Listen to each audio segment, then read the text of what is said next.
সূরাতুল আহজাব মদিনায় নাজিলকৃত একটি সূরা। এই সূরার একটি আয়াত নং হলো 23, সূরা নম্বর 33, আয়াত নং 23। সম্মানিত হাজিরিন, রাসূলুল্লাহ সাল্লাল্লাহু আলাইহি ওয়াসাল্লাম নবুয়ত প্রাপ্তির পূর্বে মক্কাতুল মুকাররমায় মানুষের কাছে একজন গ্রহণীয় মানুষ ছিলেন, গ্রহণযোগ্য মানুষ ছিলেন, অ্যাকসেপ্টেবল মানুষ ছিলেন, যাকে নারী, বৃদ্ধ, শিশু, যুবক, কিশোর নির্বিশেষে সকল ধরনের মানুষ তাকে গ্রহণ করেছে। তার সত্যবাদিতার জন্য আল আমিন উপাধি দিয়েছে। জোরে বলি সুবহানাল্লাহ। কিন্তু ওই মানুষটি যখন মক্কাতুল মুকাররমার মধ্যে আল্লাহ রাব্বুল আলামিনের পক্ষ থেকে নাজিলকৃত কিতাব প্রাপ্ত হয়ে যখন নবী বলে নিজেকে স্বীকৃতি দিলেন, মানুষগুলোকে যখন এক আল্লাহ তদীয় রাসূলের পথে আহ্বান জানানো শুরু করলেন, তদানীন্তন সময়ের মক্কার লোকেরা ভুলে গেল পূর্বে যাকে আলামিন বলেছে, আস-সাদিক বলেছে, তাকে মিথ্যাবাদী বলল, গণক বলল, জাদুকর বলল, কবি বলল। এমন কোন অপবাদ ছিল না যেই অপবাদটি তারা রাসূলের চরিত্রের উপরে দেয় নাই। জোরে বলি নাউজুবিল্লাহ। কিন্তু আমার রাসূল কবিও ছিলেন না, গণক ছিলেন না, জাদুকর ছিলেন না, পাগলও ছিলেন। একটি মাত্র কারণে তাকে এই উপাধিগুলো দেওয়া হয়েছে, তাকে এগুলো বলা হয়েছে, সেটি হলো তিনি এক আল্লাহ তাআলার পক্ষ থেকে রাসূল নির্বাচিত হয়েছেন এবং সেই আল্লাহর পথে মানুষের তৈরি করা আইনের বিপক্ষে কোরআনের আইন তৈরি করার কথা বলেছেন। কথা বলেন ঠিক কিনা? সম্মানিত হাজিরিন, আজকেও যারা এই কোরআনের পক্ষে কথা বলে তাদেরকেও বিভিন্ন অপবাদ দেওয়া হয়। কথা বলেন ঠিক কিনা? কিন্তু খেয়াল রাখতে হবে, যারা কোরআনের কথা বলে, যারা কোরআনের কথা বলে, কোরআনের উপরে চলে, কোরআনের হালালকে হালাল মানে, হারামকে হারাম মানে, আল্লাহ রাব্বুল আলামিন মানুষের তৈরি করা কথার বিপক্ষে তাদের জন্য জান্নাতের গ্যারান্টি দিয়েছেন। জোরে বলি সুবহানাল্লাহ। আরেকবার জোরে বলি সুবহানাল্লাহ। আল্লাহ রাসূল বলেন, মান ক্বারাআল কুরআনা ওয়াস্তাযহারাহু ফাহাল্লা হালালাহু ওয়া হাররামা হারামাহু আদখালাহুল্লাহু বিহিল জান্নাহ। জোরে বলি সুবহানাল্লাহ। আমার আল্লাহ রাব্বুল আলামিনের রাসূল বলছেন, ও উম্মতিরা, কিয়ামত পর্যন্ত যারা আসবে শুনে রাখো, যারা এই কোরআন পাঠ করবে, কি পাঠ করবে? এই কোরআন যারা পড়বে, কোরআন যারা অধ্যয়ন করবে, এই কোরআন অধ্যয়ন করবে, ফাস্তাযহারাহু, এই কোরআন অধ্যয়ন করবে, কোরআনকে মানবে, ফাহাল্লা হালালাহু, কোরআনের হালালকে হালাল মানবে, এরপরে ওয়া হাররামা হারামাহু, কোরআন যেটাকে হারাম করেছে সেটাকে হারাম মানবে, আদখালাহুল্লাহু বিহিল জান্নাহ, আল্লাহ রাব্বুল আলামিন এর মাধ্যমে তাকে জান্নাতে প্রবেশ করাবেন। জোরে বলি সুবহানাল্লাহ। এখন আমি প্রশ্ন রাখতে চাই, তাহলে যারা এই কোরআন পড়লো, কোরআন বুঝলো, কোরআন মানলো, অর্থাৎ এই কোরআনের হালালকে হালাল মানলো, হারামকে হারাম মানলো, এরা জান্নাতি না জাহান্নামী? আমার কথা কি বুঝতেছেন? বোঝা যায়? এরা জান্নাতি না জাহান্নামী? জোরে বলেন, এরা কি? তাহলে কোন মানুষ যদি এদের বিপক্ষে কথা বলে, বলুন ওটা ওই কি ঈমানদার নাকি অঈমানদার? জোরে বলেন। তাহলে এখন কোরআন যিনি হালাল, কোরআনকে যিনি হালাল হিসেবে গ্রহণ করলো, কোরআনে বর্ণিত হালালকে হালাল মানলো, হারামকে যারা হারাম মানলো, এরা প্রকৃতপক্ষে জান্নাতি। জোরে বলি সুবহানাল্লাহ। শুধু জান্নাতি তাই নয়, আল্লাহ রাসূল বলছেন, ওয়াশফাহু মিন আশরাতিন মিন আহলি বাইতিহি কুল্লুহুম ওয়াজাবাত লাহুন নার।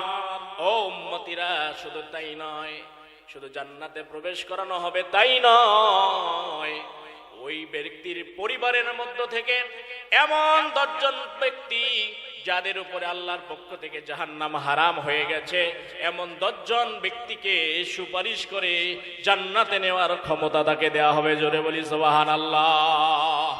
আর একবার জোরে বলি সুবহানাল্লাহ। সম্মানিত ভাইরা, তাহলে এই কোরআনের পক্ষে থাকার দরকার আছে না নাই? জোরে বলতে হবে, আছে না নাই? কারা কারা কোরআনের পক্ষে আছে একটু আল্লাহকে হাত তুলে দেখাতে পারি তো? ইনশাআল্লাহ আমরা সকলেই কোরআনের পক্ষে আল্লাহ তাআলা কবুল করুক, বলি আমিন।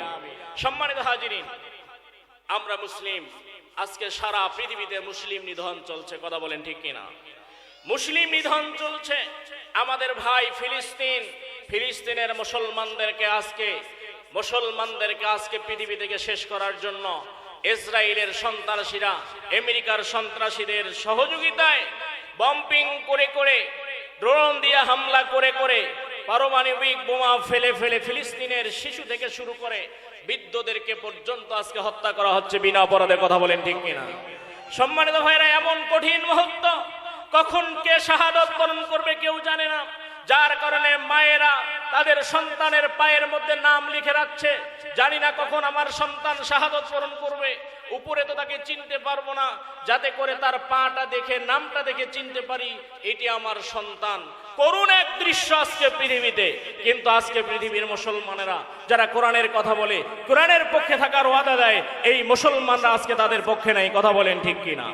অথচ আল্লাহ রাব্বুল আলামিন বলছেন, ওয়ামা লাকুম লা তুকাতিলুনা ফি সাবিলিল্লাহি ওয়াল মুস্তাদাফিনা মিনার রিজালি ওয়ান নিসা ওয়াল বিলদানিল্লাযীনা ইয়াকুলুনা রব্বানা আখরিজনা মিন হাযিহিল ক্বরিয়াতিজ যালিমি আহলুহা ওয়াজআল লানা মিন লাদুনকা ওয়ালিয়্যা ওয়াজআল লানা মিন লাদুনকা নাসীরা।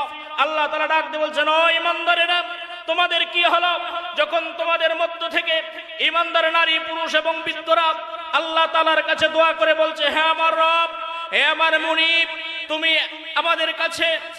আমাদেরকে এমন জালিম সম্প্রদায়ের অত্যাচার, নির্যাতন, নিষ্পীষণ যেখানে হচ্ছে এমন এলাকা থেকে বের করে নাও। তোমার পক্ষ থেকে আমাদের কাছে উত্তম সাহায্যকারী পাঠাও, তোমার পক্ষ থেকে আমার কাছে উত্তম সাহায্যকারী পাঠাও। সেই সময় কেন তোমরা তাদের সাহায্যার্থে বের হয়ে আসছো না? সম্মানিত হাজিরিন, আজকে শুধু ফিলিস্তিন নয়, আফগানকে ধ্বংস করা হয়েছিল, আফগানিস্তানে আজকে কোরআনের রাজ কায়েম হয়েছে, ইরাককে ধ্বংস করা হয়েছে, লেবাননকে ধ্বংসের পায়তারা করা হয়েছে, ফিলিস্তিনকে ধ্বংস, আপনার কাশ্মীরকে ধ্বংস করা হয়েছে, হারজোগোভিনাকে ধ্বংস করা হয়েছে, ইয়েমেনকে ধ্বংসের চক্রান্ত চলছে। সর্বোপরি বাংলাদেশের জমিন থেকে কোরআনকে দূরে সরিয়ে দিয়ে হিন্দুত্ববাদী শাসন, রাম লক্ষ্মণের শাসন প্রতিষ্ঠার জন্য চতুর্দিক থেকে চক্রান্ত হচ্ছে। এই পর্যায়ে যদি এসে মুসলমানেরা কোরআনের শাসনকে ধরিয়ে রাখতে না পারে, মুসলমানদেরকে সেই দিন আর বেশি দূরে নয়, যেই দিন তাদেরকে অইসলামিক আইন এবং শাসনের পদলেহন করতে হবে, কথা বলেন ঠিক কিনা? জোরে বলেন ঠিক কিনা? অথচ আল্লাহ রাব্বুল আলামিনের ঘোষণা হলো, মুসলমানেরা এক আল্লাহ ছাড়া কারো কাছে মাথা নত করবে না, কথা বলেন ঠিক কিনা? জোরে বলেন ঠিক কিনা? আমরা কি এক আল্লাহ ছাড়া অন্য কারো কাছে মাথা নত করতে পারি? জোরে বলেন পারি না। আমরা মুসলমানেরা এক আল্লাহ ছাড়া অন্য কারো কাছে মাথা নত করতে পারি না। জীবন গেলেও যেতে পারে, কিন্তু মাথা নত করব না, কথা বলেন ঠিক কিনা? সম্মানিত হাজিরিন, আল্লাহ রাসূল সাল্লাল্লাহু আলাইহি সাল্লাম যখন সেই কোরআনের দাওয়াত দেওয়া শুরু করলেন, শুরু হয়ে গেল চতুর্দিক থেকে চক্রান্ত। একটি নয়, দুটি নয়, প্রায় দীর্ঘ 13টি বছর রাসূলের উপর যথা নির্যাতন, নিষ্পীষণের স্টিম রোলার চালানো হয়েছে, কথা বলেন ঠিক কিনা? নির্যাতন, নিষ্পীষণ সহ্য করতে না পেরে আল্লাহ রাসূল শিয়াবে আবি তালিবে তিনটি বছর জেল খেটেছিলেন। কয়টি বছর জেল খেটেছিলেন? জোরে বলেন, কয় বছর? তিনটি বছর আল্লাহ রাসূল জেল খেটেছেন। মক্কার কাফেরেরা এমন ভাবে চুক্তি করেছিল, বয়কট করেছিল আল্লাহ রাসূলকে, সেই শিয়াবে আবু তালিবে কেউ যেন খাবার পর্যন্ত নিয়ে যেতে না পারে, এই জন্য পাহারারও ব্যবস্থা করেছিলেন। তিনটি বছর মানবতাহীন জীবন যাপন করেছেন আপনার আমার নবী। সম্মানিত হাজিরিন, আজকে লজ্জা লাগে না আমাদের? লজ্জা লাগে না মুসলমানদের? সেই নবীর উম্মত হয়ে যারা কোরআনের কথা বলে জেলে যায়, আমরা তাদেরকে অপরাধী সাব্যস্ত করি, কথা বলেন ঠিক কিনা? সম্মানিত হাজিরিন, খেয়াল রাখতে হবে, রাসূলুল্লাহ সাল্লাল্লাহু আলাইহি সাল্লামের জীবনের পূর্বের পরের সকল গুনাহ আল্লাহ মাফ করেছেন। তারপরেও সেই রাসূলকে তিনটি বছর মানবতাহীন জীবন যাপন করতে হয়েছে, জেলে বন্দী থাকতে হয়েছে। খাবার ছিল না, গাছের বাকল, গাছের পাতা চিবিয়ে চিবিয়ে খেয়েছে। সাহাবায়ে কেরামের মল বকরির লাদির মতো শক্ত এবং গোটা গোটা হয়েছে, তারপরেও তারা ঈমান ছেড়ে দেয় নাই, কথা বলেন ঠিক কিনা? আর আজকে মুসলমান সামান্য প্রলোভনে পড়ে ঈমান ত্যাগ করে। ত্যাগ করে না? সামান্য প্রলোভন দেখে, সামান্য ভয় দেখে ঈমান ত্যাগ করে। সম্মানিত হাজিরিন, আল্লাহ রাসূল মক্কায় থাকতে পারেন নাই, গেলেন মদিনায়। কোথায় গেছেন বলেন? জোরে বলেন, কোথায় গেছেন? মদিনায় গেলেন, কিন্তু কাফেররা তাকেও মদিনাও শান্তিতে থাকতে দিল না। মদিনায় যাওয়ার দ্বিতীয় বছরে, কততম বছর? জোরে বলেন, কততম বছর? দ্বিতীয় বছর। আল্লাহ রাসূল মদিনায় গেলেন, হিজরত করলেন। হিজরতের দোয়াটাও আল্লাহ তাআলা রাসূলকে শিখিয়ে দিলেন। আল্লাহ তাআলা রাসূলকে শিখিয়ে দিয়েছেন একটি দোয়া। সেই দোয়া আল্লাহ রাসূল সাল্লাল্লাহু আলাইহি সাল্লাম পড়লেন।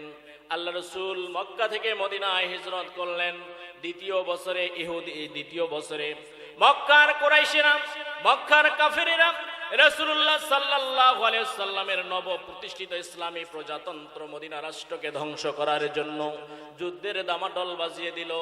শুরু হয়ে গেল বদরের যুদ্ধ। আল্লাহ রাসূল সাল্লাল্লাহু আলাইহি সাল্লাম মুহাজির এবং আনসারদের মাধ্যমে সমন্বয়ে 313 জন মুজাহিদের একটি বাহিনী তৈরি করলেন। অস্ত্র নাই, শস্ত্র নাই, ঢাল নাই, বাহন নাই, পায়ে হেঁটে মদিনা থেকে দূরে গিয়ে বদরের প্রান্তরে 1300 বাহিনী সুসজ্জিত অস্ত্রসহ কুরাইশ বাহিনীর বিরুদ্ধে আল্লাহ রাসূল সাল্লাল্লাহু আলাইহি ওয়াসাল্লাম বদরের মাঠে অবতীর্ণ হলেন। বদরের যুদ্ধ সংগঠিত হয়ে গেল। 14 জন ইসলামের মুজাহিদ শাহাদাত বরণ করলেন। 14 জনের রক্তের বিনিময়ে আল্লাহ রাব্বুল আলামিন বদরের প্রান্তরে ইসলামের প্রথম বিজয় সূচিত করলেন। জোরে বলি সুবহানাল্লাহ। 70 জন কাফেরদের নিহত হলো।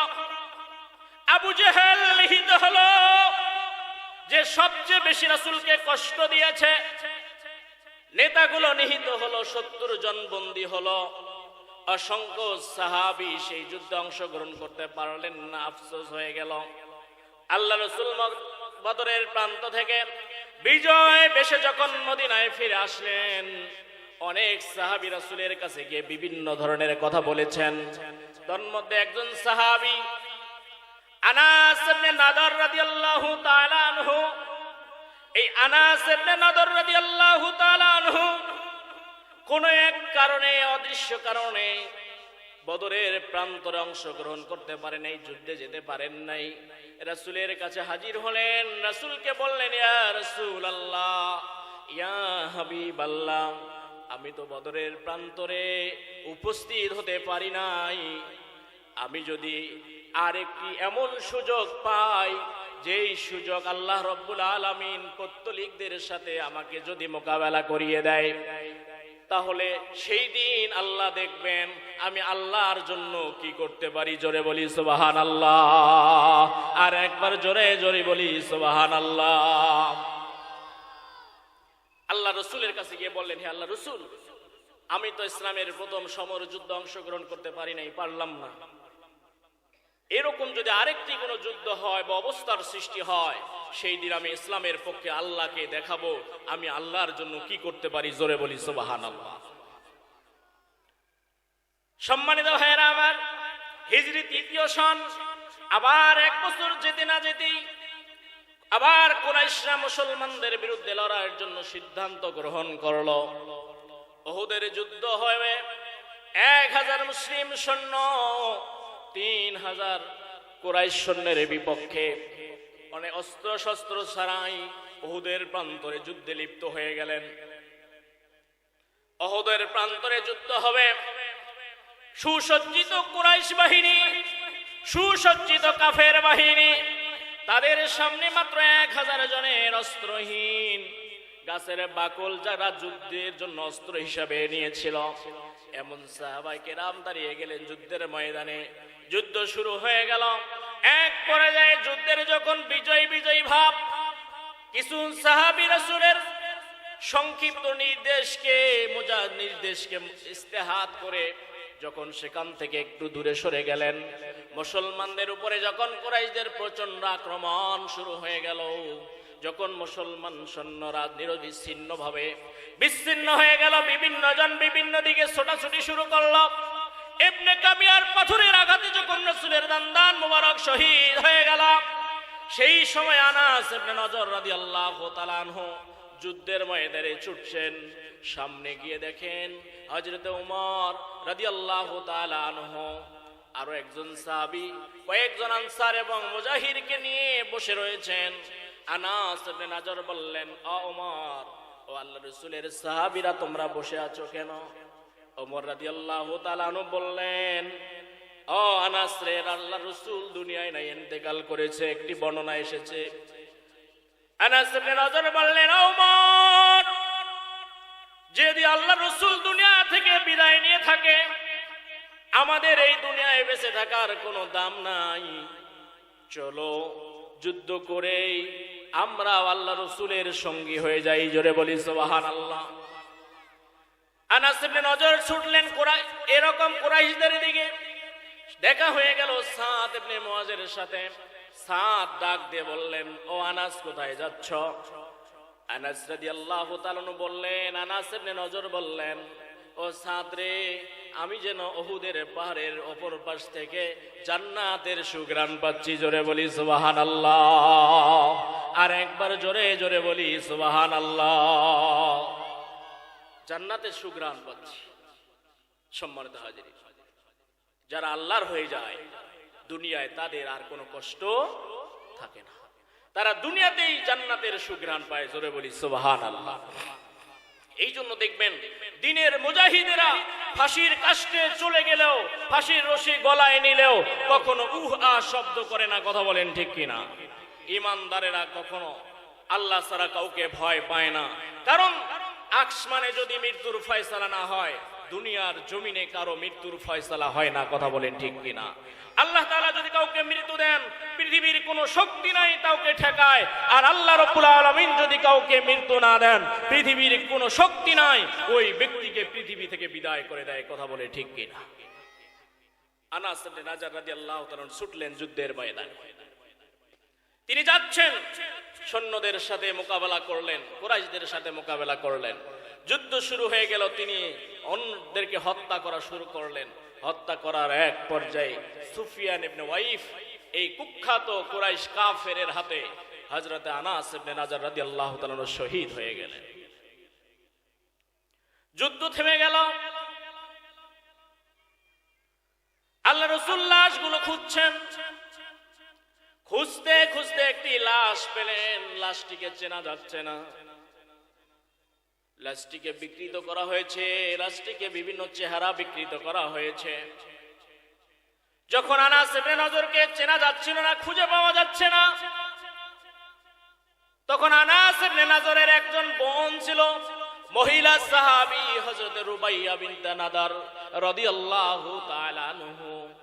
তিনি তার ভাইয়ের আঙ্গুলের একটি চিহ্ন দেখে চিনে ফেললেন যে ইনি হলো আনাস ইবনে নজর রাদিয়াল্লাহু তাআলা আনহু। সম্মানিত ভাইয়েরা আমার, হযরত আনাস ইবনে নজরকে আনা হলো।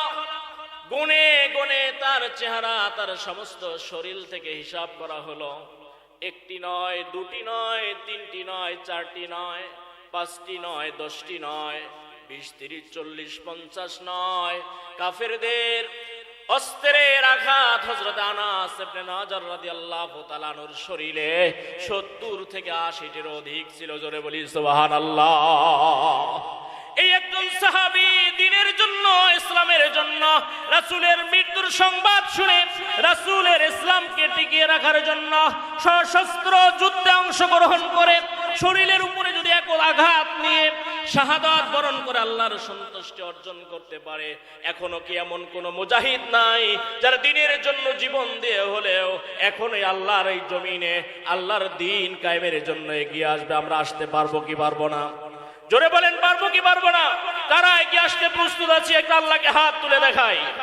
সম্মানিত ভাইয়েরা, আল্লাহ রাব্বুল আলামিন হযরত আনাস ইবনে নজরের উপরে খুশি হয়ে গেলেন।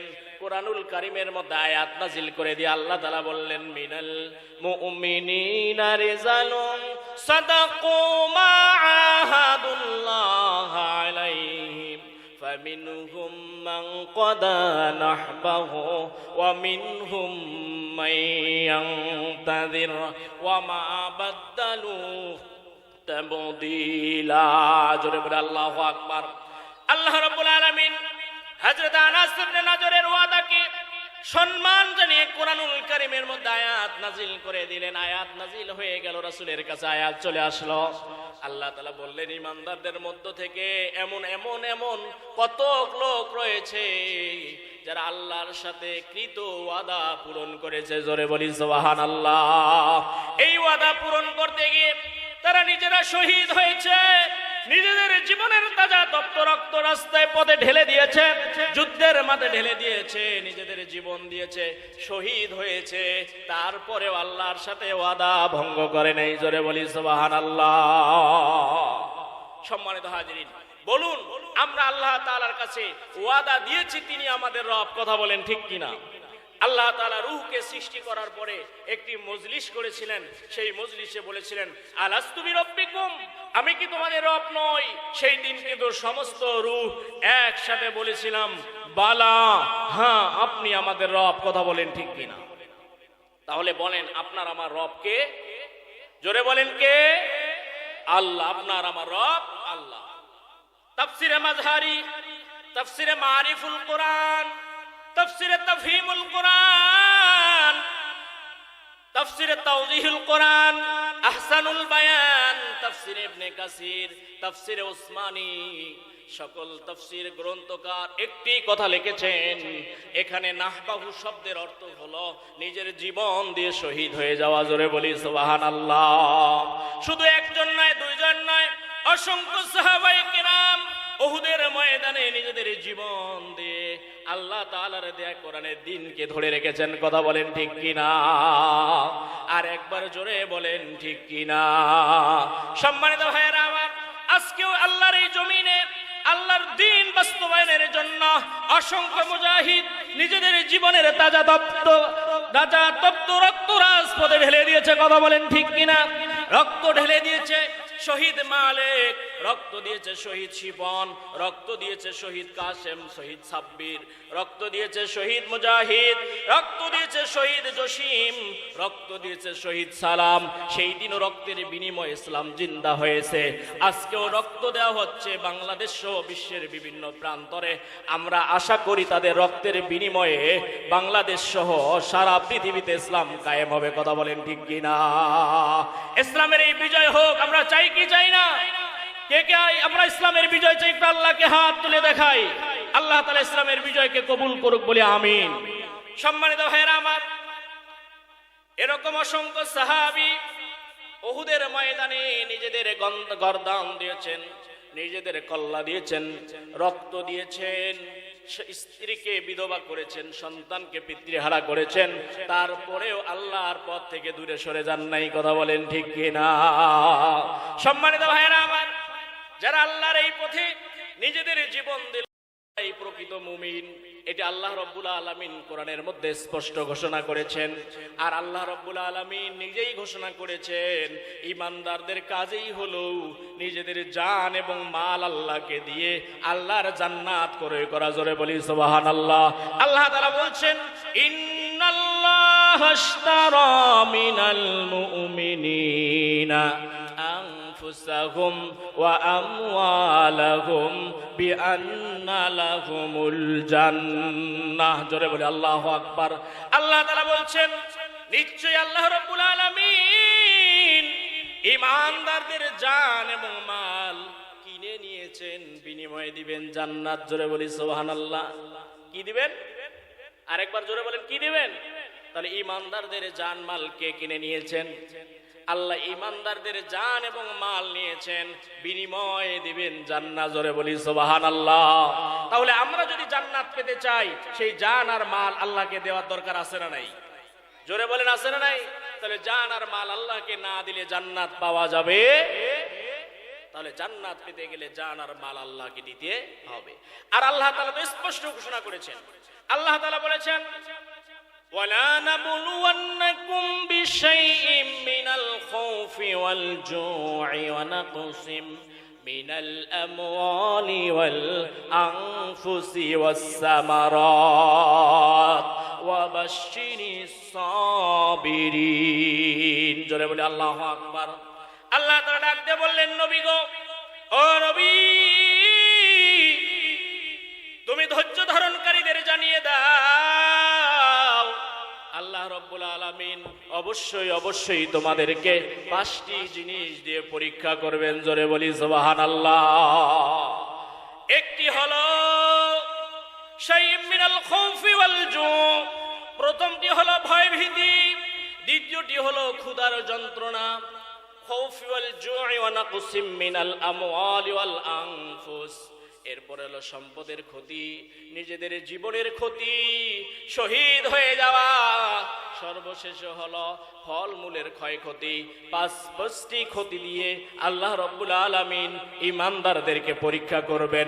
এই পরীক্ষার মধ্যে যারা উত্তীর্ণ হবেন আল্লাহ রাব্বুল আলামিন তাদের জন্য বলেছেন রাসূল ওয়া বাশশিরিস সাবিরিন, এই ধৈর্য ধারণকারীদেরকে তুমি জান্নাতের সুসংবাদ দাও। জোরে বলি সুবহানাল্লাহ।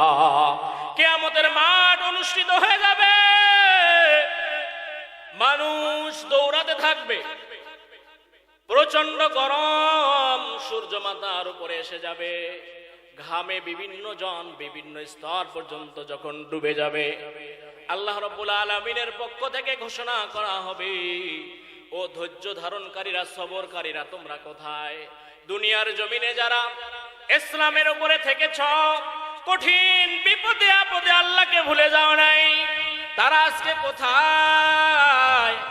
ইমান এই ধৈর্য ধারণকারীরা যখন দাঁড়িয়ে যাবে, আল্লাহ রাব্বুল আলামিনের পক্ষ থেকে ঘোষণা করা হবে, দুনিয়ার জমিনে যেহেতু তোমরা বিভিন্ন পরীক্ষার সম্মুখীন হয়েছো, ধৈর্য ধারণ করেছো, আজকে আর এই কঠিন ময়দানে থাকার দরকার নাই, তোমরা সকলে জান্নাতে চলে যাও। জোরে বলি সুবহানাল্লাহ।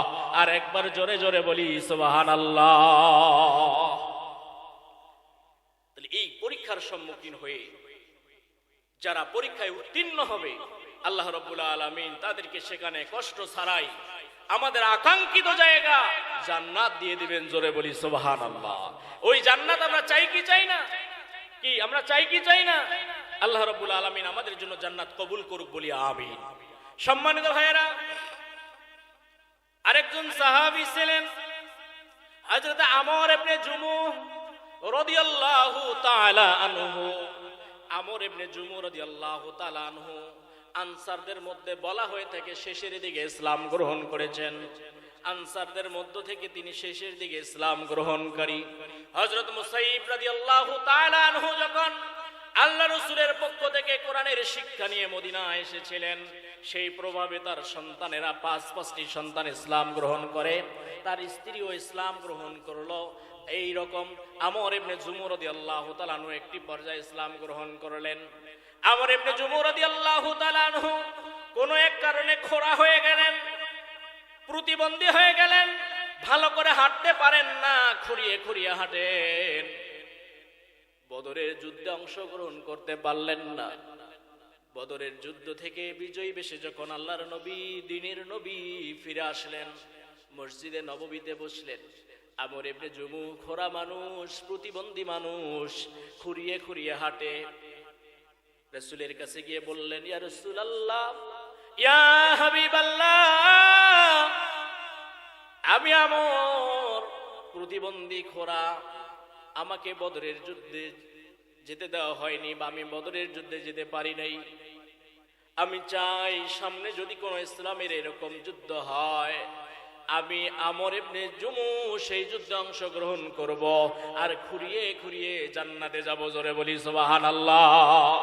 হিজরি 3য় সনে যখন এই উহুদের যুদ্ধের দামাডাল বেজে উঠল, আল্লাহ রাসূল যখন সৈন্য সামন্ত তৈরি করছেন, সারিবদ্ধ করছেন, আমর ইবনে জুমুহর 5 সন্তান রাসূলের কাছে এসে সৈনিক হিসেবে যখন অনুমতি পেয়ে গেল, নির্বাচিত হলো, আমর ইবনে জুমুহ রাসূলের কাছে আসলেন, গিয়ে বললেন, ইয়া রাসূলুল্লাহ,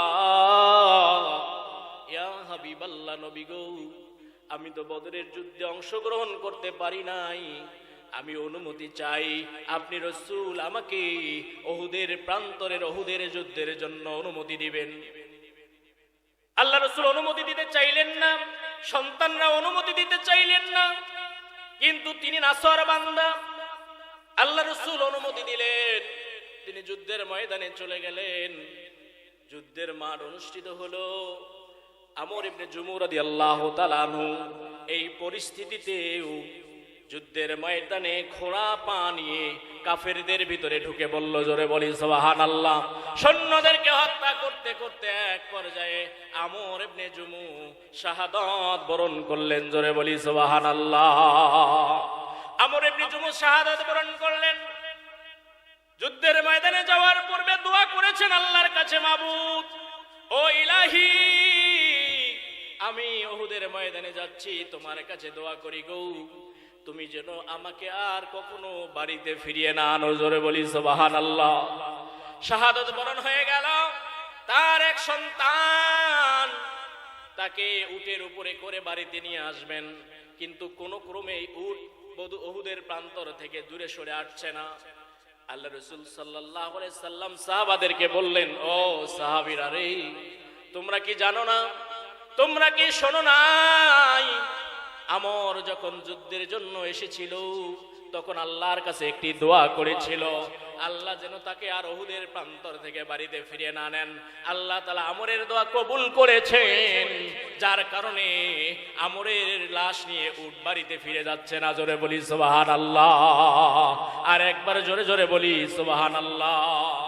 সম্মানিত ভাইয়েরা আমার, আল্লাহ তাআলা এই জন্য বললেন, ফামিনহুম মান কাদা নাহবাহু ওয়া মিনহুম মাইয়ান্তাজির। কতক ঈমানদার তাদের ওয়াদা পূর্ণ করতে গিয়ে শাহাদাত বরণ করেছে, শহীদের খাতায় নাম লিখিয়েছে, আল্লাহর জান্নাত তাদের জন্য ওয়াজিব হয়ে গেছে, জোরে বলি সুবহানাল্লাহ। আর কিছু ঈমানদার, আর কিছু শহীদ, আর কিছু ঈমানদার শহীদ হওয়ার জন্য অপেক্ষায় আছে। যেহেতু আল্লাহ রাব্বুল আলামিন এখানে বললেন ওয়া মিনহুম মাইয়ান্তাজির, ইয়ান্তাজিরু শব্দটি মুদারের সিগা, যেটাকে আরবিতে বর্তমান এবং ভবিষ্যৎ অর্থে ব্যবহার করা হয়, সেই সময়ে আল্লাহ তাআলা ব্যবহার করেছেন। আর আজকের জমিনেও কোরআন আছে, কিয়ামত পর্যন্ত থাকবে। সুতরাং যতদিন পর্যন্ত ঈমানদার এই পৃথিবীতে থাকবে, ততদিন পর্যন্ত কত ঈমানদার আল্লাহর এই জমিনে আল্লাহর সাথে ওয়াদা পূর্ণ করতে গিয়ে শহীদের খাতায় নাম লেখাতে থাকবে। কথা বলেন ঠিক কিনা? আজকেও এই কারণে ঈমানদারদের মধ্যে কত ঈমানদার কোরআনের জন্য, ইসলামের জন্য, নবীর জন্য শহীদ হচ্ছে, বিভিন্ন পর্যায়ে শহীদ হচ্ছে। আর এটা চলমান থাকবে, কারণ আল্লাহ রাসূল বলেছেন, আল জিহাদু মাদিন ইলা ইয়াউমিল কিয়ামা, কিয়ামত পর্যন্ত এই লড়াই, এই জিহাদ অব্যাহত থাকবে। আর কোরআন সাক্ষী দিচ্ছে, এরা যতদিন পর্যন্ত কোরআন থাকবে ততদিন পর্যন্ত একটি দল, ঈমানদারের একটি দল, কতক ঈমানদার নিজেদের জীবন দিয়ে হলেও আল্লাহর এই জমিনে আল্লাহর আইন বাস্তবায়নের জন্য, কোরআনের আইন বাস্তবায়নের জন্য, রাসূলের কর্ম পদ্ধতি বাস্তবায়নের জন্য নিজের জীবন দিয়ে যাবে। কথা বলেন ঠিক কিনা? আল্লাহ বলছেন, ওমা বাদদালু তাবদীলা, ঈমানদারেরা তাদের ওয়াদার পরিবর্তন করে না। সম্মানিত হাজিরিন, আমি আপনাদের সামনে সংক্ষিপ্ত সময়ে চেষ্টা করেছি কোরআনের আয়াতের সমন্বয়ে কিছু কথা বলার। আল্লাহ তাআলার তৌফিক অনুযায়ী যতটুকু বলা হয়েছে, আল্লাহ তাআলার কাছে এতটুকুর ভুল ত্রুটি থেকে ক্ষমা চাই, আপনাদের কাছে দোয়া চাই, সকলের কাছে দোয়া চাই, আমি যেন এটি আগে মানতে পারি, আপনারাও যেন মানতে পারেন, এই কামনা করে আমি আমার আলোচনা শেষ করছি। ওয়াখিরু দাওয়ানা আলহামদুলিল্লাহ। আসসালামু আলাইকুম ওয়া রাহমাতুল্লাহি ওয়া বারাকাতুহু। আলহামদুলিল্লাহ, আমরা এতক্ষণ মহাগ্রন্থ আল কোরআন